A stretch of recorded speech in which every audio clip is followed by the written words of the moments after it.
Panginoon, lumalapit po ako sa inyo ngayong oras na ito, dala ang bigat ng pusong sugatan at pagod.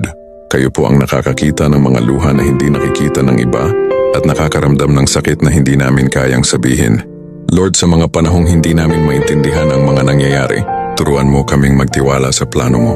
Kapag masakit na, kapag parang hindi na namin kaya, yakapin mo po kami ng iyong kapayapaan. Gabayan mo kami, Panginoon, na sa halip na magtanim ng galit, ay matutong magpatawad. Sa halip na mawala ng pag-asa, ay matutong umasa muli. At sa halip na tumingin sa sakit, ay tumingin sa pag-ibig mo.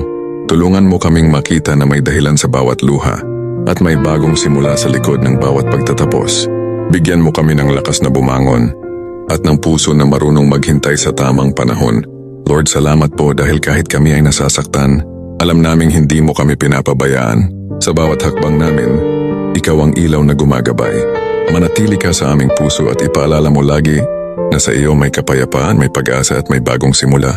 Sa pangalan ni Jesus, Amen.